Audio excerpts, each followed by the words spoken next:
morning. Good morning. Well, once upon a time, you were Mark. I was, yeah. Well, I mean, you know, it's not like a lot of people are asking me about the name change thing, but it's not really a name change because Markus is my name. it always has the name you're christened with. Yeah. I mean, well, Markus is my Twitter name, for instance. I've kind of always jumped between the two. Just in Westlife, I was always known as Mark. So I'm not taking it seriously. I don't care. Can I just say what I think everybody at home would probably be saying right now, which is that I didn't know that was you. That song we just played. Yeah, a lot of people say that. I really didn't know that was you. A lot of people say that.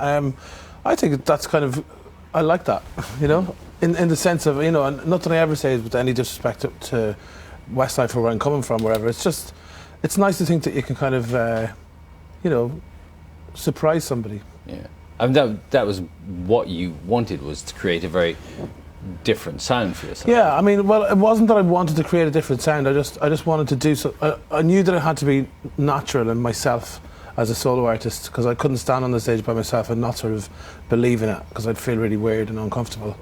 So I just had to see what came out in the studio, and Love is a Drug is one of the examples of what came out. One of the things I've noticed when we talk to songwriters, musicians on this programme, recently, certainly the last couple of years, people are much more honest and much more personal in their songwriting now. Have you noticed a difference even yourself from back when you were in the band? Yeah, I mean, I remember a guy called Sonny, who's Simon Cowell's sort of right-hand man. He was saying, you know, that this is like going back 5 or 6 years ago or more, and he was saying that, you know, in the music industry now you have to almost write your own music, you have to express yourself a lot more. You can't just be sort of like in the 90s and the early 2000s, you know, you could just be nice and be a pop star or whatever. Now you have to be a bit more gritty, I suppose, and to me that's not a bad thing anyways. It's more interesting to know more about somebody, you know. But you have much more freedom of expression when you're on your own. When you said that when you were in part of Westlife, you were not a happy person. Well, not that was nothing to do with Westlife. That was actually, it ended up being my own fault, really.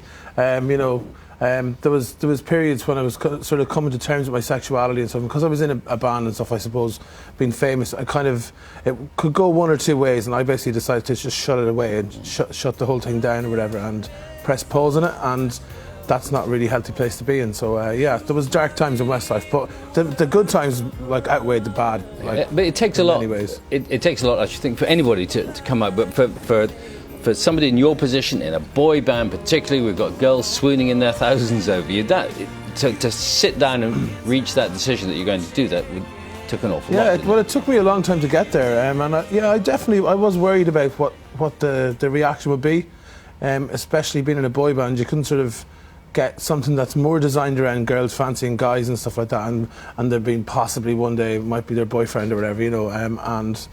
But I don't know. I got there in the end. I'm glad I got there in the end. I was speaking about this, and you know, I think it's kind of cool to say that. But I reckon counselling in the end was actually the thing that really kind of helped me to get through it, you know. And how did you get to the point where you knew you needed or wanted counselling? I was just like sitting in a hotel room by myself.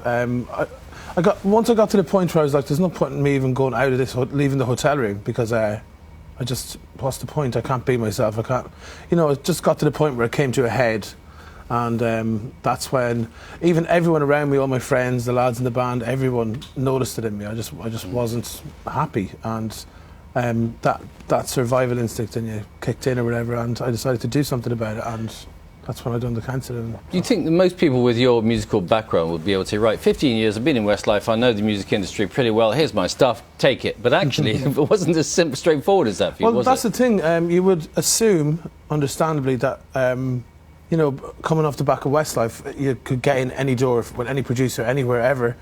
And maybe if I was doing sort of music that was identical or similar to Westlife, that might have been the case. But because I was sort of switching genres a little bit, and I wanted to work with a different bunch of producers, it actually stopped. Like, I mean, if you put Westlife in the subject of the email, you know, it's like they probably wouldn't even open it, you know. So I had to kind of show them what I do, you know, because I've always had another side to me, another thing that I do as well as Westlife, and I just had to show them and gain their confidence. And even now, since certain producers in America, for instance, have heard Love is a Drug, the first single, they've been calling up wanting to work with me, which is great. So I'm working with some really exciting people. I'm going to America in a couple of weeks to finish my album. So I was going to ask you that. So there are more songs? Yeah, no, there's going to be a full album. I mean, I've written 40, 50 songs at this point. You know, because I had to do that though to find my sound. You know, the first 10 songs that came out or whatever was never going to be my album. I had to like write, and I love the idea of working with loads of different people, young up and coming people that have been doing it for years, just trying things out, you know, and having some fun. So